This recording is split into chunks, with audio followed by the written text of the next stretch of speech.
SMA വിവാഹം കഴിച്ചതാണ്. Hello, എൻ്റെ പേര് ഷെറി എന്നാണ്. ഞാൻ പെരുമ്പാവൂർ സ്വദേശിയാണ്. എനിക്ക് ഒരുപാട് അനുഭവങ്ങളൊന്നും പറയാനില്ല. ഇപ്പോൾ ഈ ഇങ്ങനെ ഒരു പരിപാടിയുടെ ഭാഗമായിട്ട് സ്റ്റേജിലേക്ക് ക്ഷണിച്ചുകൊണ്ട് വന്നതാണ്. ബേസിക്കലി ഞങ്ങൾ 4 ബ്രദേഴ്സാണ്.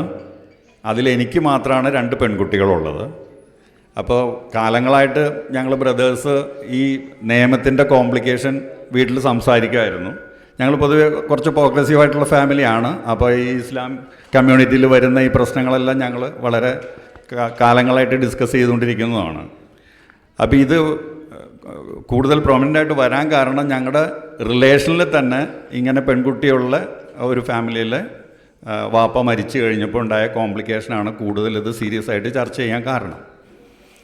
അപ്പോൾ എൻ്റെ ബ്രദേഴ്സ് തന്നെയാണ് ഇതിന് ഒരു സൊല്യൂഷൻ കാണാനായിട്ട് നിയമപരമായിട്ട് ഭാവിയിലേക്ക് പ്രശ്നമില്ലാത്ത രീതിയിൽ ഒരു സൊല്യൂഷന് വേണ്ടിയിട്ട് ആലോചനയിൽ വന്നത്. അങ്ങനെ എൻ്റെ വൈഫിൻ്റെ ഒരു സുഹൃത്ത് വഴി വർഷങ്ങൾക്ക് മുമ്പാണ് ഷുക്കൂർ വക്കീലിനെ തന്നെയാണ് സമീപിച്ചത്. നേരിട്ടല്ല, ഫോൺ വഴി. അദ്ദേഹം ചിലപ്പോൾ അതൊന്നും ഓർക്കണ്ടാവില്ല. പക്ഷെ അന്ന് ഞങ്ങൾക്ക് കിട്ടിയ മറുപടി ഇതിന് കൃത്യമായിട്ട് ഫുൾ പ്രൂഫായിട്ട് ഒരു നിയമസംരക്ഷണം തൽക്കാലം നിലവിലില്ല എന്ന് തന്നെയായിരുന്നു. അതുകൊണ്ട് ആ കാലത്ത് ഞങ്ങൾക്ക് ഇതിനു വേണ്ടി ഞങ്ങൾ ആലോചിച്ചതും SMA തന്നെയാണ്. പക്ഷെ അക്കാലത്ത് ഞങ്ങൾക്ക് അതിനു വേണ്ടി ഒരു ഇനിഷ്യേറ്റീവ് എടുക്കാൻ സാധിച്ചില്ല. അതിന് വർഷങ്ങൾക്ക് ശേഷം ഷുക്കൂർ വക്കീൽ തന്നെയാണ് ഇനിഷ്യേറ്റീവ് എടുത്തിട്ട് ഫേസ്ബുക്കിലൊക്കെ അന്ന് വലിയ ചർച്ചയായ ഒരു മൂവ്മെൻറ്റ് നടന്നത്. പിന്നെ ഒട്ടും താമസിച്ചില്ല, ഞങ്ങളുടെ മുമ്പിൽ ഈ വഴി തന്നെ ഉള്ളൂ എന്നുള്ളത് തീർച്ചയായപ്പോൾ ഞങ്ങളും SMA ചെയ്തു. അന്ന് ഷുക്കൂർ വക്കീലിൻ്റെ ഫേസ്ബുക്ക് പോസ്റ്റിൽ ഞങ്ങളുടെ സർട്ടിഫിക്കറ്റും ഷെയർ ചെയ്തിരുന്നു. ഇതാണ് SMA ആയിട്ട് ബന്ധപ്പെട്ടുള്ള കാര്യം. പക്ഷേ ഇതിൽ എനിക്ക് പറയാനുള്ളൊരു സജഷൻ എന്താണെന്ന് വെച്ചാൽ, നമ്മുടെ ഈ മൂവ്മെൻറ്റ് ഒരു തുല്യത എന്നുള്ള കോൺസെപ്റ്റിനെ ബേസ് ചെയ്തിട്ടാണ്.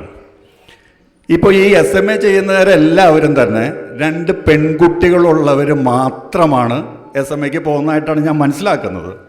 പക്ഷെ തുല്യത എന്നുള്ളൊരു കോൺസെപ്റ്റിലല്ല, അത് നമ്മുടെ സ്വത്ത് അന്യാധീനപ്പെട്ടു പോകാതിരിക്കാനുള്ള ഒരു ചെറിയൊരു സ്വാർത്ഥത. അത് തെറ്റായ സ്വാർത്ഥതയൊന്നുമല്ല, അതിൻ്റെ ഭാഗമായിട്ട് ചെയ്യുന്നതാണ്. പക്ഷേ തുല്യത എന്നുള്ള കോൺസെപ്റ്റാണ് നമ്മൾ ഉദ്ദേശിക്കുന്നത് എന്നുണ്ടെങ്കിൽ ആൺകുട്ടികളും പെൺകുട്ടികളും ഉള്ളവരെല്ലാവരും ഇത്തരത്തിൽ SMAയിലേക്ക് തിരിച്ചു വരണം. അല്ലാത്ത പക്ഷം ഇത് സ്വാർത്ഥതയുടെ ഒരു ചെറിയ കണിക ഇതിൽ നിലനിൽക്കും എന്നുള്ളത് വസ്തുത തന്നെയാണ്. ഇപ്പം എൻ്റെ ബ്രദേഴ്സ് ഞാനായിട്ട് അത്ര എന്നോട് അത്ര സ്നേഹത്തിൽ നിൽക്കുന്നതുകൊണ്ട് ഭാവിയിൽ എൻ്റെ കുട്ടികൾക്കൊരു ബുദ്ധിമുട്ടുണ്ടാവാതിരിക്കാൻ അവരുടെ ഇനീഷ്യേറ്റീവിൻ്റെ പുറത്താണ് ഞാൻ ചെയ്തത്. പക്ഷെ ഞാൻ നിങ്ങളോട് ആഹ്വാനം ചെയ്യുന്നത്, നമ്മളുടെ ഫ്യൂച്ചറിലേക്ക് നമ്മളുടെ കുട്ടികളെയും അടുത്ത തലമുറയെയും തുല്യത എന്നുള്ള ഒരു കോൺസെപ്റ്റിൽ നിർത്തണമെങ്കിൽ എല്ലാവരും SMAയുടെ വഴി തന്നെ തിരഞ്ഞെടുക്കണം. Thank you.